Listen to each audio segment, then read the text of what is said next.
श्रीमन्नारायण श्रीमन्नारायण श्रीमन्नारायण चरणों शरणं प्रपद्ये। श्रीमते नारायणाय नमः। ओम नमो नारायणाय। श्री लक्ष्मी नारायणाभ्यां नमः। श्री नृसिंहाय नमः। तो सज्जनों, भगवान श्री अनंत कोटि ब्रह्मांड नायक राजराजेश्वर परमानंद परमहित सतचित आनंद घन परम सत्य स्वरूप भगवान की कृपा से आज हम श्री स्कंद पुराण के वैष्णव खंड में द्वितीय सोपान में विचार करते हैं। श्री स्कंद पुराण के प्रथम अध्याय में हमने आपको उनकी पृष्ठभूमि में सुमेरु पर्वत के ऊपर भगवान ब्रह्मा का ब्रह्मपुरी का जो सिंहासन विद्यमान है, उस सिंहासन के मध्य में भगवान श्री वराह विराजमान है। सुंदर शुभ्र धवल उनका दिव्य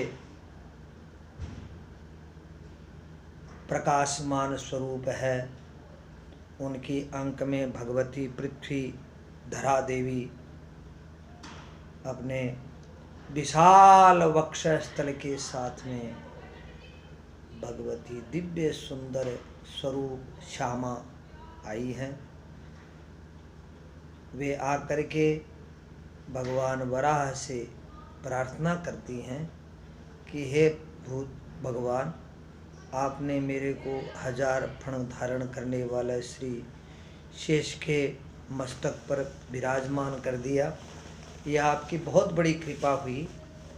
अब मुझे ये बताइए कि मेरे ऊपर कौन कौन से तीर्थ स्थल हैं, कौन कौन से मेरे ऊपर तीर्थ हैं, जिनकी कौन कौन सी महिमा है। तब श्री वराह भगवान कहते हैं, श्री वराह उवाच, भगवान वराह कहते हैं, क्या कहते हैं 37वें वैष्णव खंड के प्रथम अध्याय के 37वें श्लोक से आगे भगवान तीर्थों का, पर्वतों का वर्णन कर रहे हैं, नाम बता रहे हैं।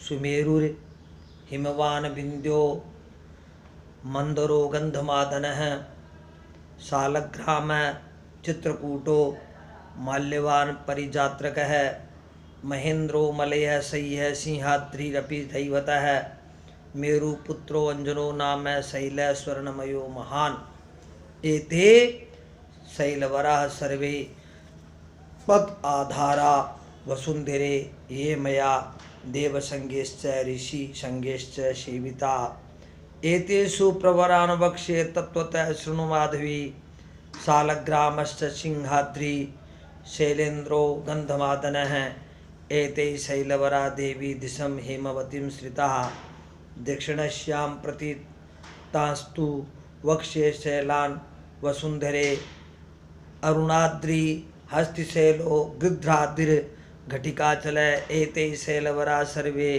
क्षीरनद्या समीपगाः।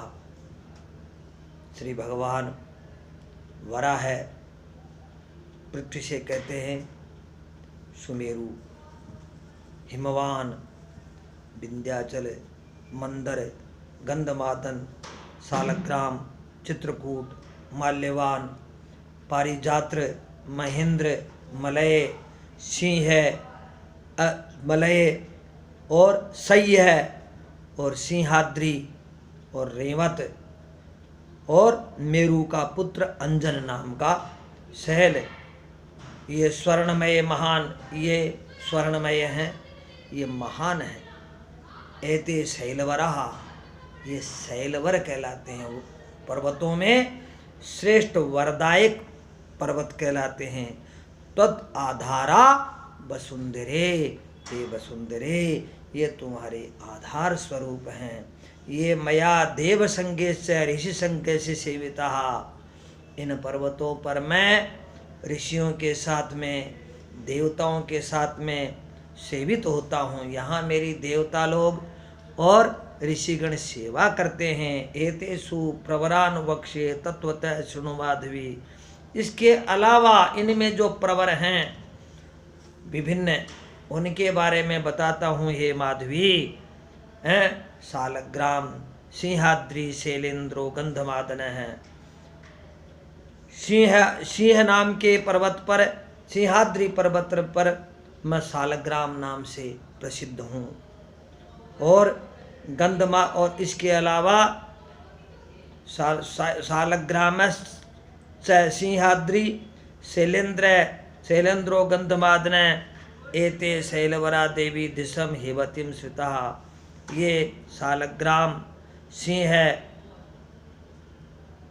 आदि और गंधमादन ये पर्वत हैं। ये हेमवती से आश्रित हैं। दक्षिणाश्याम प्रतीतास्तु वक्षे शैलान वसुंधरे। और इसके दक्षिण दिशा में जो पर्वत हैं उनके बारे में बताता हूँ। अरुणाद्रि, हस्तिशैलो, गृध्रादिर्घटिकाचल है। एते शैलवरा सर्वे क्षीर नद्या समीपगा। अरुण पर्वत, हस्तिशैल, गृध्र पर्वत हैं और घटिकाचल, ये पर्वत जो हैं वो क्षीर नदी के तट समीप में विद्यमान रहते हैं। हस्तिशैलात् उत्तरतः 5 योजन मात्रतः। जो हस्तिशैल है उसके उत्तर में 5 योजन की विस्तार वाला जो सुवर्णमुखरी नाम की नदी, जहाँ प्रमराम नदी जो बहुत श्रेष्ठ सुवर्णमुखरी नाम की नदी है, वह उधर से बहती है। तस्या एवोत्तरे तीरे कमलाख्यम सरोवरम। उसके उत्तर तट पर एक कमल नाम का सरोवर है। तत्तीरे भगवान आस्ते सुकस्य वरदो हरि। वहाँ भगवान सुख को वरदान करने वाले हरि विराजमान रहते हैं।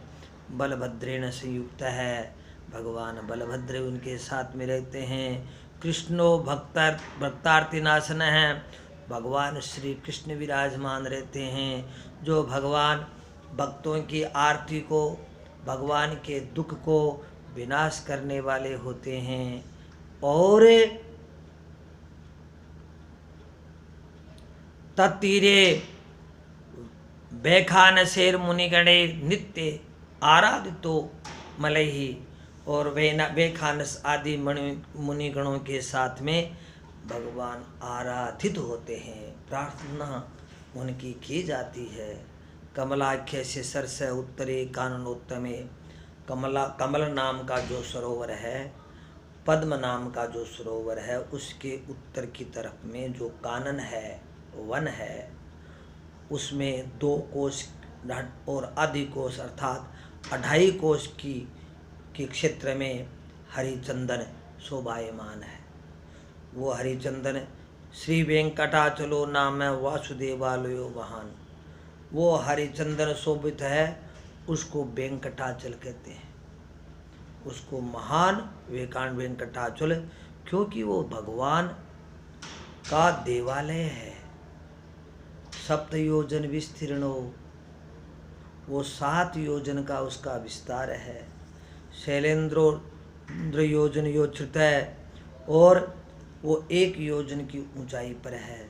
अस्ति स्वर्णमयो देवी रत्न सानु वृदादय है। वहाँ स्वर्णमय देवी विराजमान रहती है। इंद्राद्या देवतगणा वशिष्ठाद्या मुनीश्वरा। वहाँ गुप्त रूप में इंद्रादि लोकपाल, वशिष्ठ आदि मुनिगण, सिद्ध, चारण, विद्याधर, साध्यगण, मरुतो दानवादित्य राक्षसा। वहाँ भगवान मरुत और दैत्य राक्षस ये सब रहते। रंभा आदि अप्सराएं वहाँ वास करती हैं। तपस्सरंती नागास्य गरुड़ा किन्नरास्ता। और वहाँ पर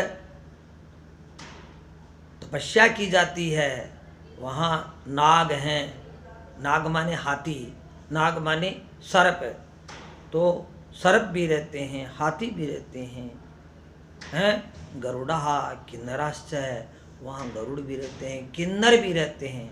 किन्नर किसे कहते हैं? किम नरः इति किन्नरः, जो नर की आकृति में दिखता है लेकिन वो नर नहीं है। सबसे बड़ी बात यह है कि वो होता तो पुरुष की आकृति में है लेकिन उसमें पुरुषत्व नहीं होता। किम नरः, पुरुषत्व का अभाव होता है, इसलिए उसको किन्नर कहते हैं। मतलब नर तो है लेकिन नर में, पुरुष में जो पुरुषत्व है उसमें कुछ अभाव है, उसमें उसकी शक्ति में या उसकी जो ओज है उसमें कमी है, इसलिए उसको किन्नर कहते हैं। तो ऐसे किन्नर भी वहाँ विराजमान रहते हैं। एते ही अधिष्ठिता तत्र सरित पुण्य दर्शनः, वहाँ पुण्य को प्रदान करने वाली, दर्शन प्रदान करने वाली नदियाँ बहती हैं। सरांसी विधान्य त्रय संति दिव्यानि माधवी, और वहाँ सरांसी तालाब हैं, उसमें सरांसी विविधानि, नाना प्रकार की दिव्य दिव्य माधवी विराजमान है, पुष्पित हैं। तीर्थानाश्चैव सर्वेषां शृणुष्व प्रवराणि वै, मैं वहाँ पर जो तीर्थ हैं उनके बारे में बखान करता हूँ। एते ही अधिष्ठा तत्र सरित पुण्य दर्शनः, वो उसकी अधिष्ठात्री देवी जो सरिताएँ हैं वो पुण्य को, उनका दर्शन करने से पुण्य की प्राप्ति होती है। सरसा सरिस हैं तीर्थानाश्चैव सर्वेषां शृणुष्व प्रवराणि वै, चक तीर्था तीर्थं देवतीर्थम वियंगंगा तथैव च, वहाँ उस वेंकटाचल पर्वत पर कितने तीर्थ हैं? चक्र तीर्थ है, देव तीर्थ है, और वियत गंगा है, और कुमार धारिका तीर्थम पापनाशनमेव च, और कुमार धारिका नाम का तीर्थ है जो सब प्रकार के पापों का विनाश करता है। इतना ही नहीं, पांडवम नाम तीर्थश्च स्वामी पुष्करिणी तथा, वहाँ पांडव नाम का तीर्थ भी है, स्वामी पुष्करिणी नाम की का तीर्थ भी है, नदी है। सप्ततीर्थानि वराण्याहुर नारायण गिरो शुभे, ये 7 प्रकार के तीर्थ हैं, वो भगवान नारायण के पर्वत पर विराजमान रहते हैं। एतेषु प्रवरा देवी, हे देवी, ये जो प्रवर हैं स्वामी पुष्करिणी शोभा, उनमें सब में श्रेष्ठ स्वामी पुष्करिणी है। स्वामी पुष्करिणी, एक पुष्करिणी किसे कहते हैं? पुष्करिणी कहते हैं छोटी तलाई, एक तो होता तालाब, एक होता है तलाई। तो वो स्वामी पुष्करिणी बड़ी शोभदायिनी है। अस्यास्तु पश्चिमे तीरम तीरे निवसामि त्वया सह, और हे धरा, इसके पश्चिम तट पर मैं स्वयं तेरे साथ में विराजमान रहता हूँ। आस्ते अस्या दक्षिणे तीरे श्रीनिवासो जगतपति, और भगवान श्रीनिवास इसके दक्षिण की तरफ विराजमान रहते हैं। गंगा दे सकले तीर्थे समा सागर अंबरे, और गंगा दे समस्त नदियाँ, समस्त तीर्थ और सब प्रकार के सागर, त्रैलोक्य यानी तीर्थानि सरांसी सरितस्ता, वे सब इस सरित में विराजमान रहते हैं। तेषाम स्वामित्वमापन्नम, जितने भी तीर्थ हैं, जितने भी नदियां हैं, जितने भी प्रकार के पुष्कर हैं, उन सब की वो स्वामिनी है, मालकिन है, इसलिए उसका नाम स्वामिनी कहलाता है। तेषाम स्वामित्वमापन्नम धरे स्वामी सरोवरे, ओ हे धरे, ये इस सरोवर में स्वामित्व है। स्वामी पुष्करिणीं पुण्याम सेवितुम दिव्य भूधरे, हे पृथ्वी, उस पुष्करिणी में उसका सेवन करना चाहिए। वसंती सर्वतीर्थानि तेषां संख्याम बदामि ते। उसमें कौन कौन से तीर्थ रहते हैं उनके बारे में मैं तुम्हें बताता हूँ, सुनो। स्वामी पुष्करणी में खट षष्टि कोटि तीर्थानि पुण्यस्मिन् बुद्धरोत्तमे। खट षष्टि कोटि तीर्थानि, 60 कोटि तीर्थ, 66 कोटि तीर्थ इसमें हे भूधरे, हे पृथ्वी विराजमान रहते हैं। तेषु चान्त्यंत मुख्याने खड़ तीर्थानि वसुंधरे। उनमें अत्यंत मुख्य 6 तीर्थ हैं। पंचानाम तीर्थ राजानाम तुम्बरो गर्भ समो महान। 5 तीर्थों का राजा तो तुम्बरु है। तुम्बो गर्भ समो महान।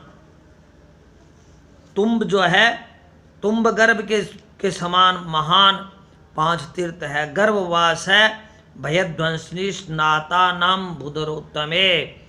इसमें 5 जो तीर्थ हैं, तीर्था राजा नाम तुम्बो गर्भ समो महान। तुम्ब है, उस गर्भ उसके समान है, तो वो गर्भवास का भय है, उसका विनाश करता है। उस स्नान करने में, उसमें जो स्नान करते हैं ना स्वामी पुष्करणी में, उसके गर्भ का वास का भय है, उसको विध्वंस कर देती है भगवती स्वामी पुष्करणी। खड़तीर्थानि महाबाहो तयोक्तानि महीधरे। भगवती पृथ्वी कहती है, महाराज आपने इस पर्वत पर 6 तीर्थ बताए। महात्म्यम वै तेषां यथा कालम यथा विधि। उसका महात्म्य बताओ, कौन से काल में कौन कौन सी विधि की जाती है। फलानि तेषु स्नातानां नराणां वद भूधरे। और हे भूधरे, हे पृथ्वी को धारण करने वाले, हे भगवान वराह, आप कृपा करके उसके स्नानों में फल प्राप्त होता है। उन तीर्थों में उसका आप कृपा करके वृतांत बताइए। श्री वराह भगवान कहते हैं। तो ये प्रथम अध्याय में 58वें श्लोक में भगवती पृथ्वी वराह भगवान से पूछती हैं, और 60वें श्लोक से भगवान वराह उनको बताते हैं। नारायणाद्रि महात्म्यम बदामि शृणु माधवी। हे माधवी, मैं तुम्हें नारायण के पर्वत का वृत्तांत बताता हूँ। देवाश्चर्य श्रेष्ठैव योगिने सनकादये। देवता ऋषि योगी सनकादि मुनिगण कृते अंजनाद्रिम त्रेतायां नारायण गिरिम तथा। कृतयुग में ये अंजनाद्रि पर्वत कहलाता था। कृते अंजनाद्रिम त्रेतायां नारायण गिरिम, और त्रेता युग में ये नारायण गिरी कहलाया। द्वापरे सिंह शैलश्च। द्वापर में इसी पर्वत को सिंहल शैल बोलते थे। और कलो श्री वेंकटाचलम, और कलयुग में ये श्री वेंकटाचल के नाम से प्रसिद्धि को प्राप्त है। ऐसी बात है। सर्व पाप विनिर्मुक्तो। इस वेंकटाचल पर्वत पर जाने से सब प्रकार के पापों का नाश हो जाता है। विष्णु लोकम स गच्छति, और भगवान विष्णु के लोक को प्राप्त होता है। मघा, इसमें क्या विशेषता दी है? तस्मिन् खड़ तीर्थ महात्म्यम यथा कालम बदामि ते। अब मैं 6 तीर्थों का महात्म्य बताता हूँ। ये 6 प्रकार के तीर्थ यहाँ जो विद्यमान हैं। मघा नक्षत्र युक्ता नाम भूधरेन्द्रे वसुंधरे। कुमार धारिका नाम है सरसी लोक पावनी। जब भगवान सूर्य नारायण मघा नक्षत्र से युक्त होते हैं, मघा नक्षत्र से युक्त होकर के जो पूर्ण चंद्र होता है, अर्थात माघ मास के महीने की पूर्णिमा, उसमें मघा नक्षत्र होता है। तो कुमार धारिका नाम सरसी लोक पावनी, ये कुमार धारिका नाम का तीर्थ बनती है और लोक को पावन करती है। यत्रास्ति पार्वती सोनु कार्तिकीय अग्नि संभव है। जो भगवान अग्नि से प्रकट हैं। अग्नि संभव है, भगवान कार्तिकेय अग्नि से प्रकट हुए हैं, वो अग्नि के द्वारा ही पैदा हुए हैं। ये कैसे हो सकता है? स्वामी कार्तिकेय तो भगवती पार्वती के पुत्र कहलाते हैं, तब अग्नि संभव है कैसे बताया? इसलिए बताया, एक बार की बात है, ये बीच में कथा आ जाती है। भगवान शंकर विवाह कर लेते हैं भगवती पराम्बा पार्वती से, और विवाह करने के बाद भी उनमें वैराग्य और ध्यान लगाने की, एकाग्र चित्त होने की और एकांत में वास करने की ही नारायण आदत है। वो एकांत वास करने के लिए कहीं चले गए और कैलाश पर्वत पर चले गए। कैलाश पर्वत से फिर देखा कि यहाँ कोई मेरे को विघ्न पहुँचाएगा, इसलिए गुप्त रूप में एक पर्वत के ऊपर चले गए। अब वहाँ पार्वती जी को सहन नहीं हुआ, इधर उधर देखा, सदाशिव प्राप्त नहीं हुए, तो उन्होंने क्या किया, अपना कपट रूप बना लिया। पराम्बा भगवती उमा ने एक सुंदर भीलनी का रूप बना लिया और बन करके भीलनी और भगवान शंकर को ढूंढने के लिए निकल गई। इधर उधर भटकती खोजती सदाशिव को देख लेती हैं, वो ध्यान में मग्न है और अष्टांग योग में अपने नेत्र मूंदे हुए हैं, किसी की तरफ देखते नहीं हैं। विविध प्रकार की राग रागनियाँ बोली, अनेक प्रकार की लीलाएं की, लेकिन अपनी चूड़ियों को खनखनाती हैं। फिर वो कंदुक क्रीड़ा करती हैं और गेंद को उछालती हैं और गेंद के टोरा मार करके दौड़ती हैं, एक पर्वत शिखा से दूसरी पर्वत शिखा पर चली जाती हैं और जाकर के नारायण उस गेंद को पकड़ लेती हैं। और उस समय उनके पैरों में जो पैंजनियाँ हैं, सुंदर दिव्य खन खन की ध्वनि करती हैं, वो आवाज़ सुनते हैं सदाशिव। कभी अपने बाईं तरफ दे सुनते हैं, कभी अपने दाहिने तरफ सुनते हैं, कभी अपने पीछे सुनते हैं, कभी अपने आगे सुनते हैं, कभी ऊपर सुनते हैं, कभी नीचे पर्वत के नीचे गहराई में सुनते हैं, और साथ में गेंद की आवाज़ भी सुनती है।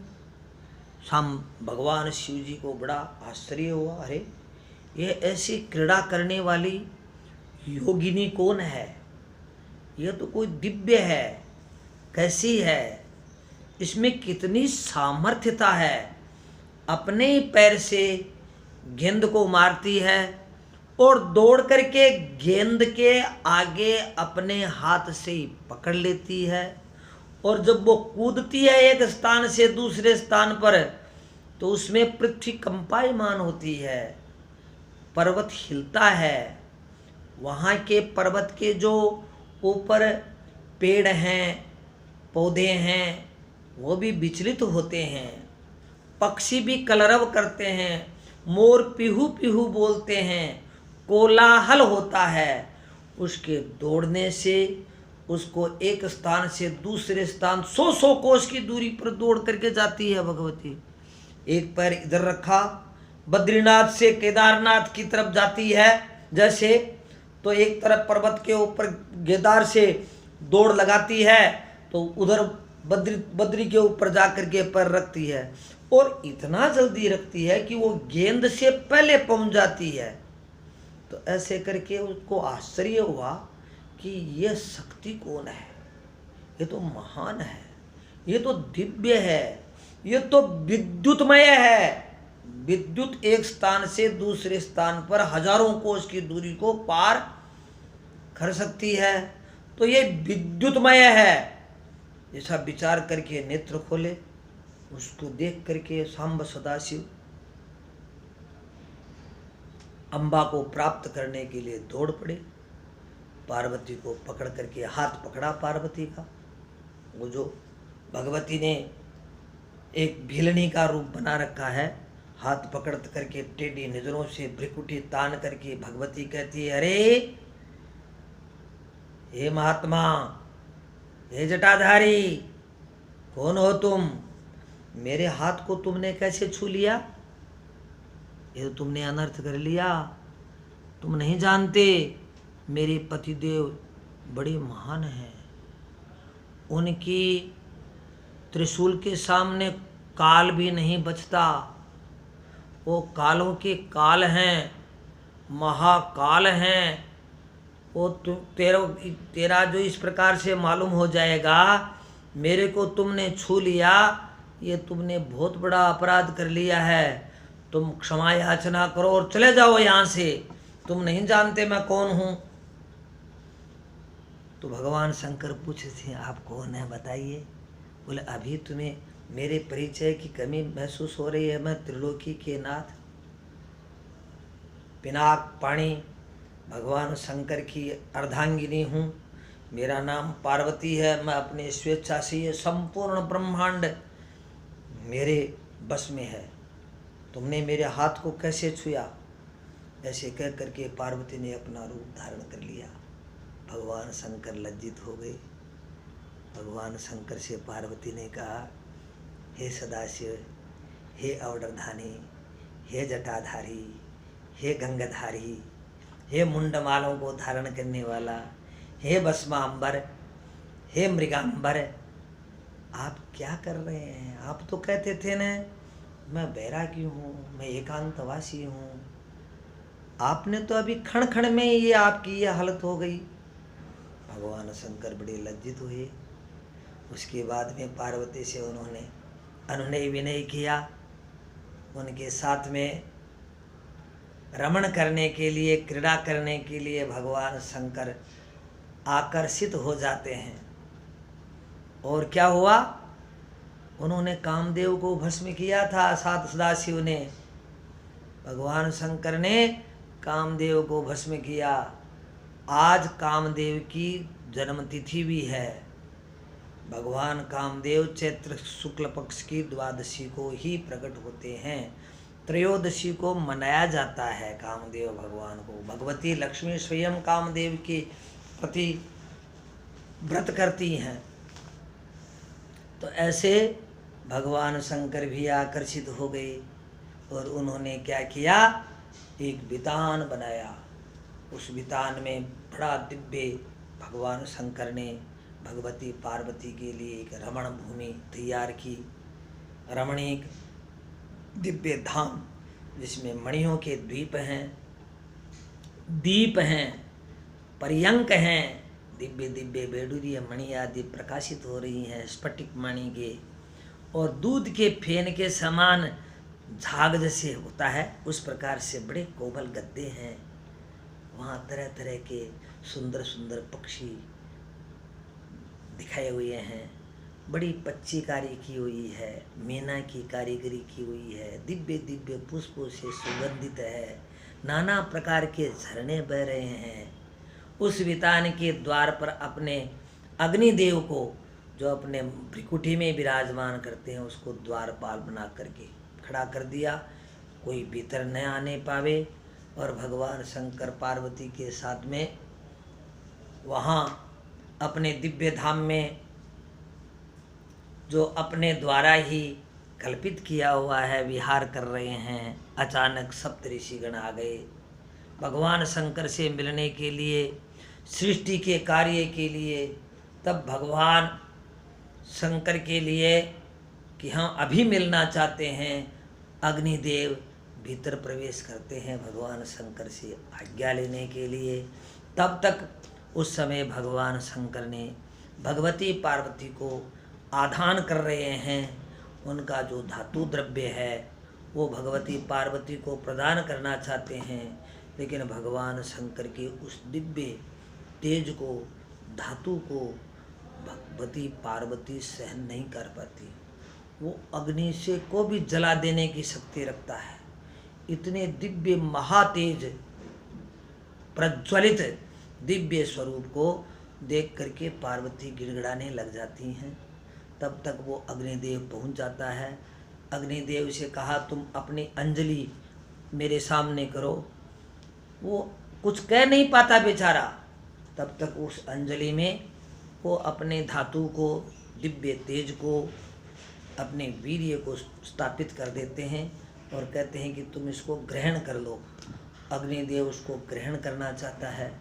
जो ही उसने ग्रहण किया, वो अग्निदेव स्वयं जलने लग गया। उसके उदर में भयंकर दाह हो गया। वो उल्बण अग्नि में भी, अग्नि को भी जलाने की शक्ति रखता है। ऐसा दिव्य तेज भगवान शंकर का, जिसको अग्नि सहन नहीं कर पाया। उसने प्रार्थना करी मैं क्या करूं? तो उसको वमन करने के लिए कहा कि तुम जितना हो थोड़ा परित्याग कर दो। तो उसके वो गिर गया। पृथ्वी पर गिरने से अग्निदेव है वो सर्वव्यापी है। कण कण में व्याप्त ऊर्जा सब कण कण में व्याप्त होती है। इसलिए सुवर्ण और दूसरी चीज़ ये आपका पारा, जिसको पारद बोलते हैं, ये भगवान शंकर की दो धातुएं हैं। ये कभी क्षीण नहीं होती, कभी खत्म नहीं होती, शाश्वत रहती हैं।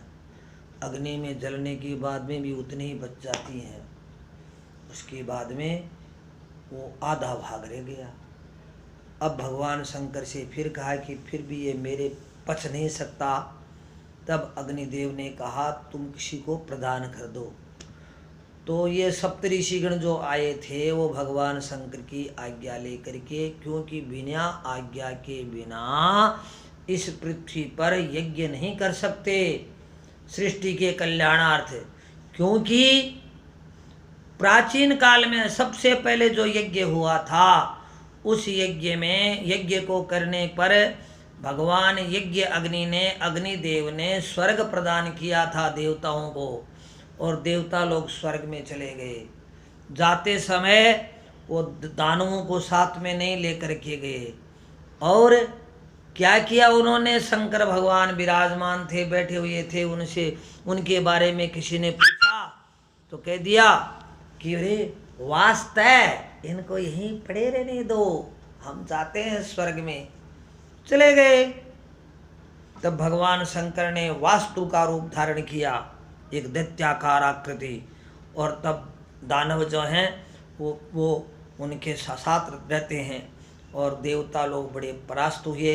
उन्होंने प्रार्थना की और उन्होंने भगवान शंकर से कहा हे वास्तु, जहाँ तुम्हारी पूजा नहीं होगी वहाँ हम वास नहीं करते हैं। इसीलिए हम लोग जो मकान बनाते हैं तो वहाँ पर वास्तुदेव की पूजा करते हैं।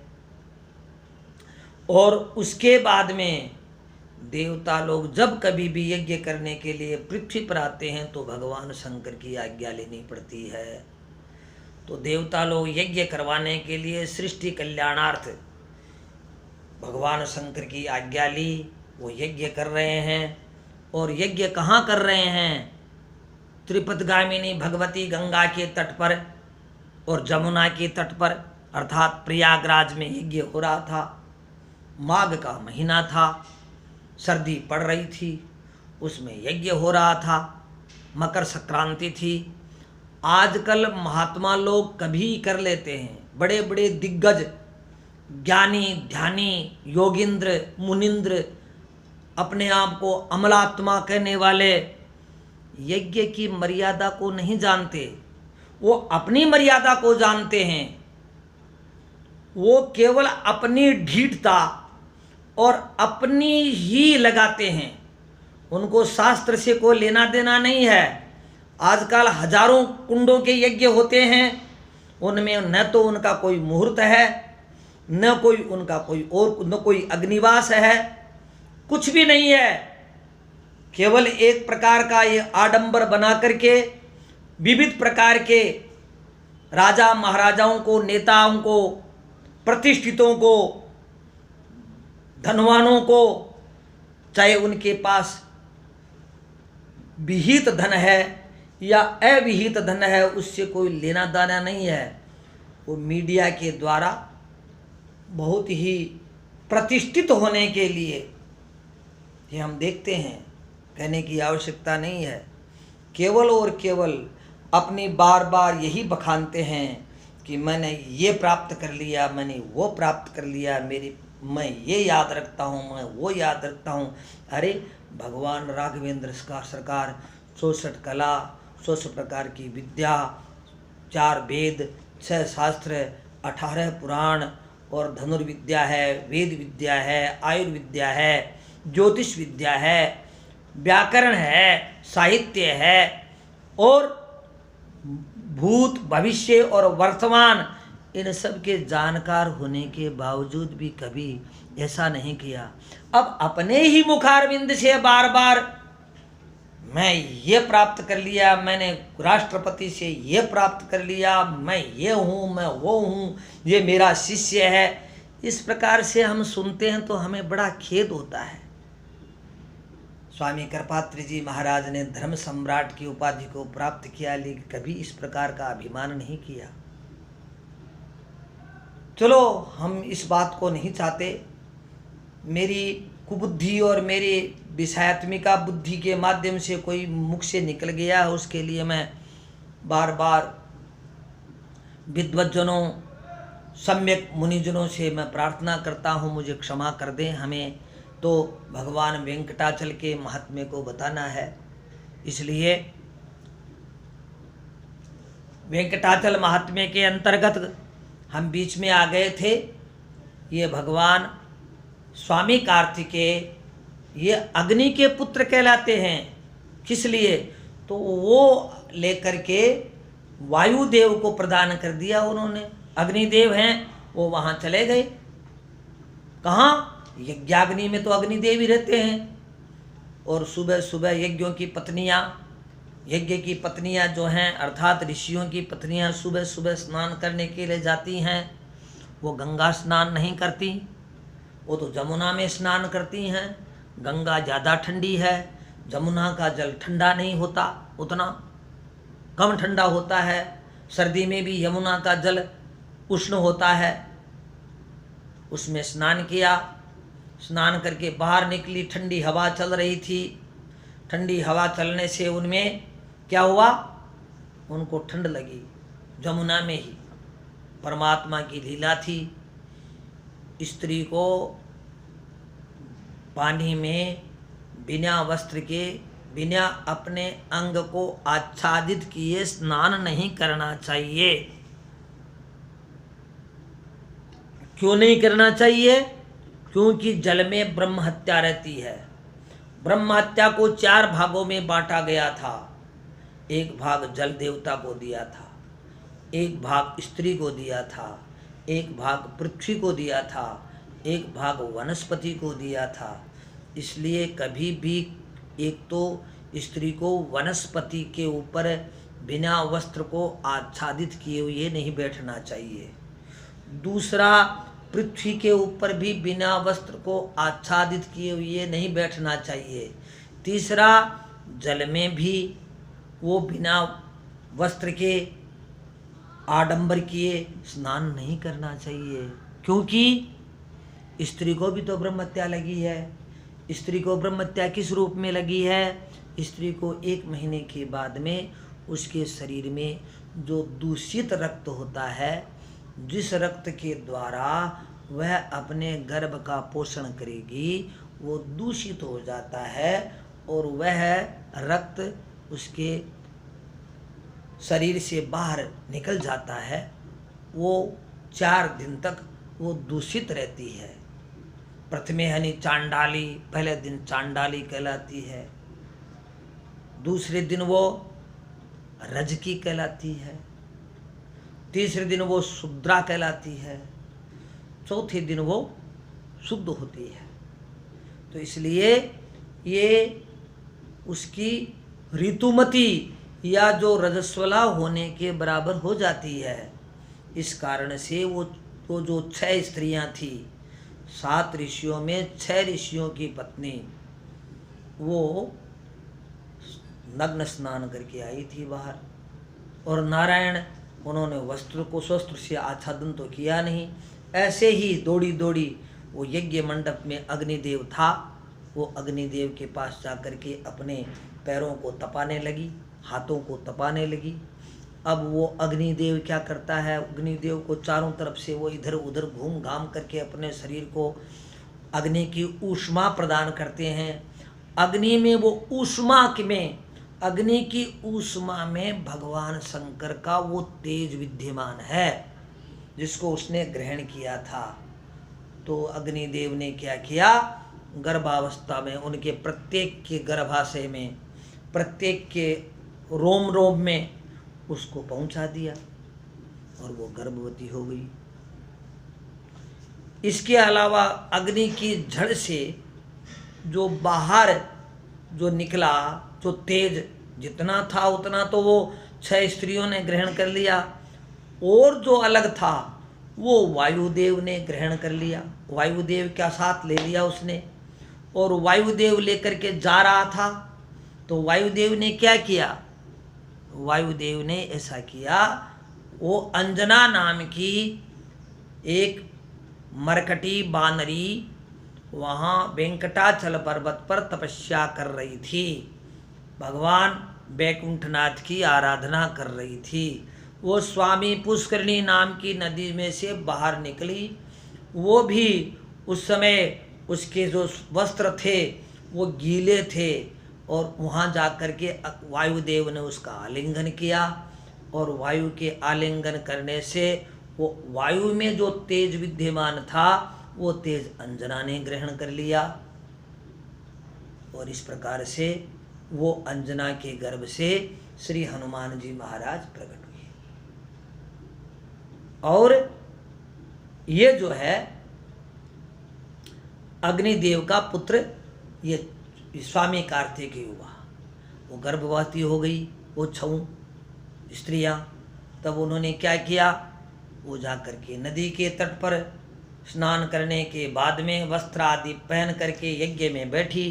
अब अग्निदेव लटपटाता है, वो स्वीकार नहीं करता, गर्भवती स्त्री है, वो यज्ञ में हवन नहीं कर सकती, अग्निदेव स्वीकार नहीं करता, क्योंकि उनकी पेट की जो अग्नि है उसमें यज्ञ हो रहा है, 1-2 यज्ञ नहीं कर सकता, वो एक ही यज्ञ कर सकता है, और वो गार्हपत्य यज्ञ है, वो आहवनीय यज्ञ है।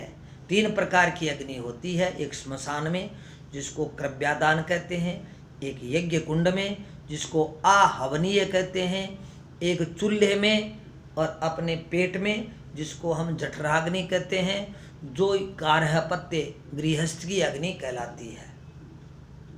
इसलिए ये बात अरुंधति जी को देख नहीं भाई, अरुंधति जी ने देखा ये गर्भावस्था में है, उनको कहा तुम गर्भवती होकर के यज्ञ करती हो। वो लज्जित हुई, शंकित हुई, और उनके पतियों ने भी सोचा ये गर्भवती कैसे हो गई, बिना पति के बिना तो कोई पत्नी गर्भवती होती नहीं है। तो वो लज्जित हो गई और वहाँ से चली गई। उनको अनुभव भी हो रहा है कि हम गर्भवती हैं।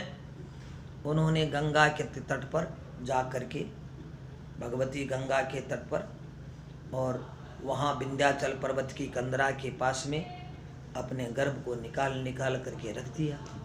6 पिंड वहाँ रख दिए और वहाँ से चली गई।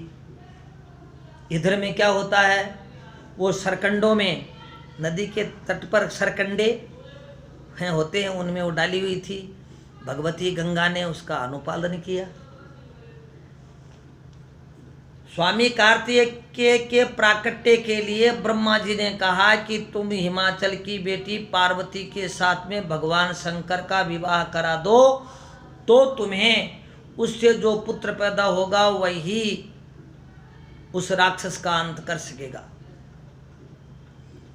लेकिन भगवती गंगा ने कहा कि क्यों मेरे साथ में शादी क्यों नहीं करवा देते, क्या मेरे पुत्र होगा उससे उस राक्षस का अंत नहीं हो सकता। लेकिन ब्रह्मा जी नहीं माने, इसीलिए पार्वती के पुत्र नहीं होकर के वो पुत्र गंगा के हुआ।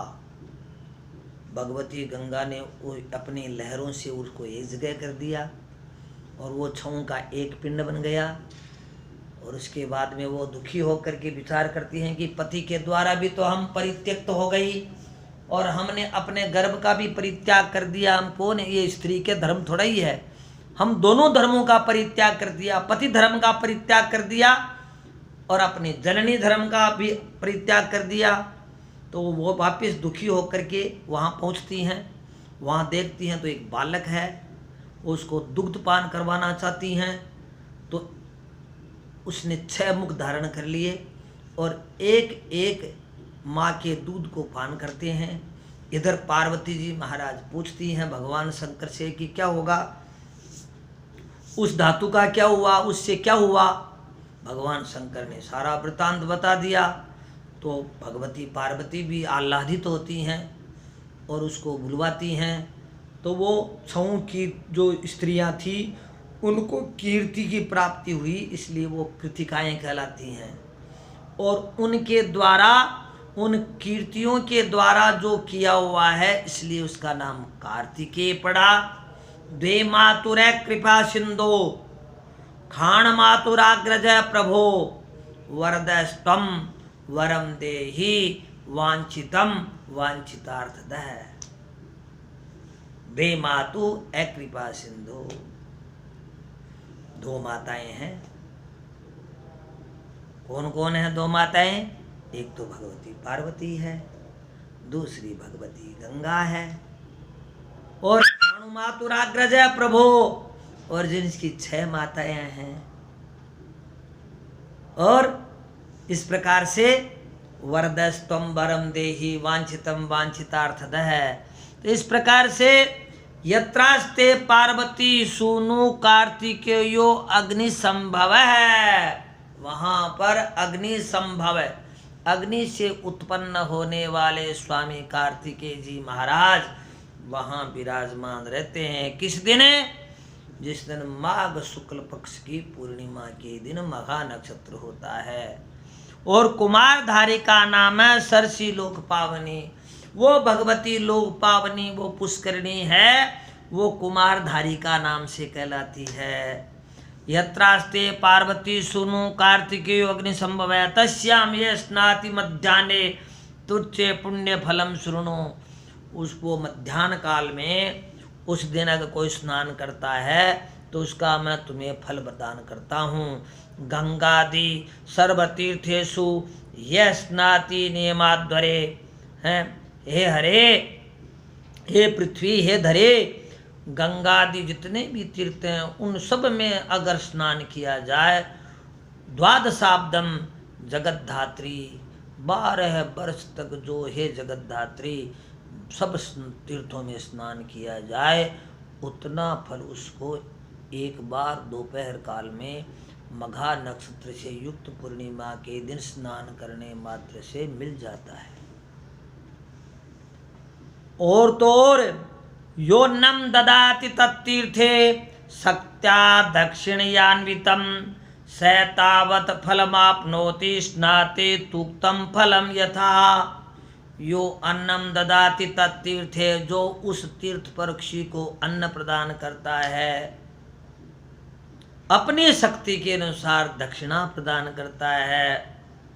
स तावत् फलमाप्नोति स्नाने तूक्तम फलम तथा, वो भी स्नान के तुल्य फल को प्राप्त करता है। मीन सस्ते सवितरी, ये तो मकर है। उसके बाद में कहते हैं कि मीन राशि में जब भगवान सूर्य आते हैं, पूर्णमासी तिथो धरे, पूर्णमासी के दिन अगर मीन राशि पर भगवान सूर्य नारायण हैं, उत्तरा फाल्गुनी युक्ते चतुर्थे काल उत्तमो, उस समय उत्तरा फाल्गुनी नक्षत्र हो और वो चतुर्थ प्रहर हो, उस समय पंचानाम अपि तीर्थानाम तुम्बे थ गिरिगभ्यरे, तब इस गिरिगभ्वर में, इस वेंकटाचलवत करके गिरि गुफा में पंचनाम अपि तीर्थाने तुम्बे थ, वो तुम्ब नाम का तीर्थ कहलाता है। ये स्नाति मनुजो देवी पुनर्गभ्येन जाए थे, वो पुनः गर्भ को प्राप्त होता, अर्थात फागुन शुक्ल पक्ष की पूर्णिमा को मीन की संक्रांति रहती है।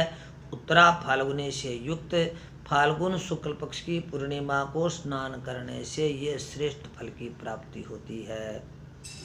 अग्निवाह चितो भानो चित्रा नक्षत्र संयुते, और जब भगवान सूर्य नारायण अग्निवाह में रहते हैं और चित्रा नक्षत्र से युक्त होते हैं, पूर्णिमा खे तिथो पुण्य प्रातः काले तथैव च, और उस दिन पूर्णिमा हो तो उसका और भी फल होता है। अर्थात चित्रा नक्षत्र के दिन, चैत की पूर्णिमा के दिन अग्निवाह है। चित्रा नक्षत्र से युक्त पूर्णिमा जब होती है, प्रातः काल अगर स्नान में करता है तो उस समय आकाश में जो गंगा है, जो भगवान भगवती गंगा आकाश से आई है, उस आकाश गंगा में स्नान करने का फल प्राप्त होता है और मोक्ष को प्राप्त करता है। वृखस्ते रवोस राधे द्वादश्याम रविवासरे, और वृखभ स्ते वृख राशि का जब सूर्य हो और उसमें 12 हो, द्वादशी हो, अर्थात वैशाख शुक्ल पक्ष की द्वादशी हो और कृष्ण पक्ष की भी द्वादशी हो, और वैशाख कृष्ण पक्ष की या शुक्ल पक्ष की द्वादशी के दिन अगर मंगलवार हो जाए या शुक्ले वाप्यथवा कृष्ण भानुवारेण संयुतई, या वो रविवार से युक्त हो, वैशाख शुक्ल पक्ष की और कृष्ण पक्ष की द्वादशी रविवार को या मंगलवार को हो, और उस दिन अगर पुष्य नक्षत्र पड़ता हो तो हस्तक्षेण युते पिवा, या हस्त नक्षत्र पड़ता हो तो तीर्थे पांडव नाम नेत्रे संगवे स्नान यो नरः, तब पांडव नाम का तीर्थ होता है। और उस पांडव नाम के तीर्थ में के उदय होने पर वो जो स्नान करता है, नेह दुख मवाप्नोति परत्र सुखमश्नुते, वह सब प्रकार के जो है दुखों से दूर होकर के सुखी सुख को प्राप्त करता है। शुक्ले पक्षे अथवा कृष्णे, शुक्ल पक्ष में अथवा कृष्ण पक्ष में, या अर्कवारेण सप्तमी, और रविवार को सप्तमी हो और उस दिन अगर रविवार हो और सप्तमी हो, चाहे वो कृष्ण पक्ष की हो चाहे वो शुक्ल पक्ष की हो, नेह उस दिन क्या होता है, पुख्य नक्षत्र संयुक्ता, उस दिन अगर पुख्य नक्षत्र हो या हस्त नक्षत्र हो, तस्याम तिथौ महाभागे पाप नाशन संज्ञिके, उस दिन महापाप नाश करने का योग होता है। तीर्थे यह स्नाति नियमात, जो नियम पूर्वक तीर्थ में स्नान करता है, भूधरेंद्र से मस्तके, इस भूधरेंद्र अर्थात श्री वेंकटाचल पर्वत के ऊपर जो स्नान करता है, कोटि जन्मार्जितै ही पापेर मुच्यते स नरोत्तम है, वो करोड़ों पापों से मुक्त हो जाता है। शृणुदो देवी परंगुह्यम अनंताख्ये महागिरो, ये इस पर्वत का नाम अनंत पर्वत भी है। इस पर्वत का नाम अनंत है, इसको शेषाद्रि भी कहते हैं। इस पर्वत का नाम शेष है। मध्दिव्या लय वायव्य शिखरे गिरि गभ्भरे, वायव्य कोण में मेरा दिवालय है। इस पर्वत पर देवतीर्थम इति ख्यातम तटाकम अतिशोभनम, ये देवतीर्थ नाम से कहलाता है और अत्यंत ही शोभा को प्राप्त है। तस्मिन् पुण्यतमे देवी स्नान कालम बदामि ते, उसके बारे में मैं काल सुदान काल बताता हूँ। गुरुपुख्ये व्यतिपाते सोम श्रवण के तथा, गुरुपुख्य योग होता हो या व्यतिपात का दिन हो या सोमवार को श्रवण नक्षत्र पड़ता हो, दिनेषु एतेषु ये स्नाति, इन दिनों में जो स्नान करता है तस्य फलम शृणु, पुण्य फलम शृणु, उसका मैं तुम्हें पुण्य फल बताता हूँ। यानी कानी है पापानि ज्ञान कृतानि च, ज्ञान और अज्ञान के द्वारा जितने भी पाप किए गए हैं, तानि सर्वाणि नश्यन्ति देव तीर्थेति पावने, ये देव तीर्थ के जो है इस पावन देव तीर्थ में स्नान करने से सब प्रकार के पाप नष्ट हो जाते हैं। पुण्यान्यपि च वर्धन्ते देवतीर्थ नमज्जनात्, ये इस तीर्थ में सब प्रकार के पुण्यों का उदय होता है। दीर्घम आयु की दीर्घता प्राप्त होती है और पुत्र पौत्र समन्वित है और पुत्र और पुत्रों से युक्त होता है। अंते स्वर्गम समासाद्य, अंत में वो स्वर्ग को जाता है।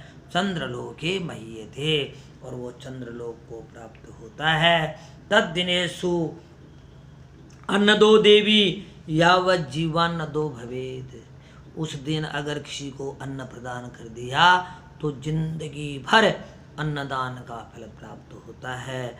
अति गुह्यतवम देवी प्रोक्तम तुभ्यम वसुंधरे, हे पृथ्वी मैं तुम्हें ये अत्यंत ही दुर्लभ और गुप्त रहस्य बताया है। इसलिए व्यास जी महाराज कहते हैं, पृथ्वी ने ये बात सुनकर के बड़ा हर्ष हुआ उसको।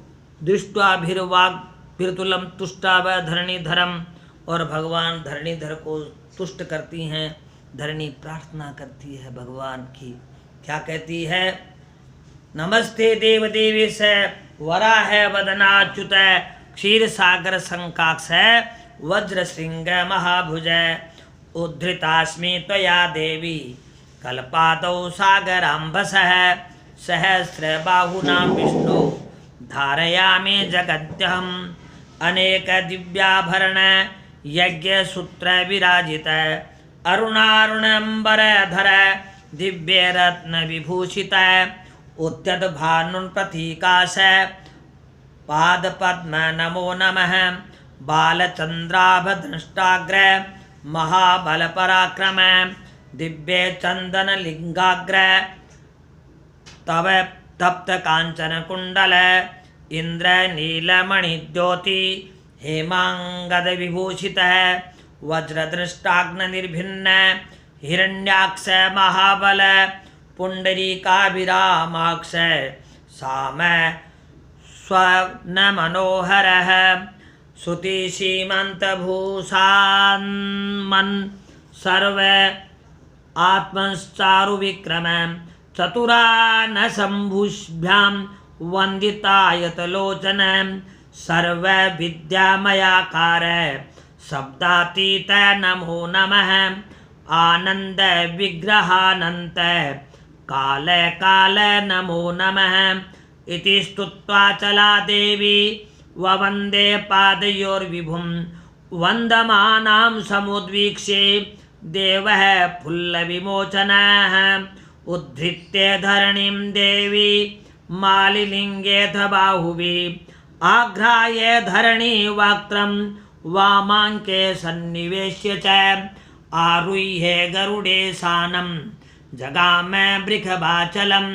मुनीन्द्रैर्नारदाश्च स्तूयमानो महीपतिः स्वामी पुष्करिणी तीरे पश्चिमे लोकपूजिते आस्ते वराह वदनो मुनीन्द्रैः तत्र पूजिताः वैखानसैर्महाभागैर्ब्रह्मतुल्यैर्महात्मभिः उवाच व्यास तं दृष्ट्वा नारद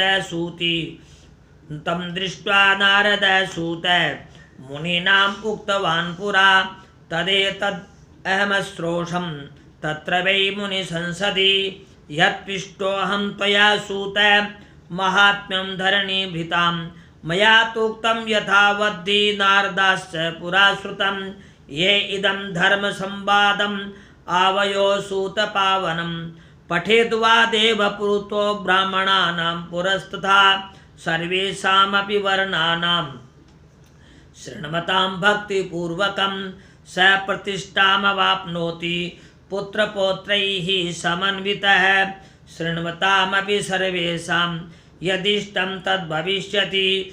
सूत उवाच इति मे भगवान् व्यासः प्रोवाच मुनिसेवितः यथा श्रुतं मया पूर्वं कृष्णद्वैपायनात् गुरौः तत्तथा सर्वमेवात्र मयाप्युक्तं मुनीश्वराः श्रुत्वा सूतवचस्त्वित्थं ते प्रीतमनसोऽभवन्। ऋषयौ च सूत त्वयोक्तं भुवि पर्वतेषु पुण्येषु पुण्यस्य महीधरस्य महात्म्यमस्माकमहीन्द्रनाम्नः पापापहं मोक्षफलप्रदायकं। ततो वृखाद्रिं सम्प्राप्य वराहो धरणीयुतः किमुक्तवान् धरण्येश तन्नो ब्रूहि महामतैः। जय जय श्री स्कंदे महापुराणे 81 संहितायां द्वितीये वैष्णवखंडे श्री वेंकटाचल महात्म्ये धरणी वराह संवादे नारदस्य सुमेरु शिखरस्थ यज्ञ वराह दर्शन प्राप्त्यादि वर्णनम नाम प्रथमः पुष्पः श्री वेंकटाचल भगवान श्री नारायणार्पणमस्तु। गोविंदा गोविंदा वेंकटरमणा गोविंदा। श्री हरि श्री हरि श्री हरि। जय हो। तो मित्रों, हे सज्जनों, इस प्रकार से भगवती पृथ्वी ने प्रार्थना की। ये वराह भगवान का बड़ा सुंदर स्तोत्र है जो स्कंद पुराण जो है उसके प्रथम अध्याय के 85वें श्लोक से लेकर के 96वें श्लोक पर्यंत ये स्तुति भगवती पृथ्वी ने की है। व्यास जी महाराज कहते हैं ये मैंने अपने गुरुदेव से प्राप्त की है। और इस प्रकार से सूत आदि मुनि भी कहते हैं हमने व्यास जी महाराज से प्राप्त की है। व्यास जी महाराज ने श्री नारद के द्वारा अपने गुरु व्यास जी महाराज के गुरु श्री नारद जी महाराज हैं। इस प्रकार से ये वृत्तांत हमने आपको वेंकटाचल महात्म्य बताया है। इसके बाद में वेंकटाचल महात्म्य का के अंतर्गत वराह भगवान की आराधना किस प्रकार से की करनी चाहिए और इसका क्या विधान है, क्या फल है, ये आपको आगे बताया जाएगा। बोलो श्री लक्ष्मी नारायण भगवान की जय। वृंदावन बिहारी लाल की जय। श्री हरि श्री हरि श्री ही हरि। श्रीमन्नारायण श्रीमन्नारायण श्रीमन्नारायणाय चरणौ शरणं पद्ये। श्रीनारायण श्रीमन्नारायणौ चरणौ शरणं प्रपद्ये। श्रीमते नारायणाय नमः। लक्ष्मी नारायणो विजयतेतराम।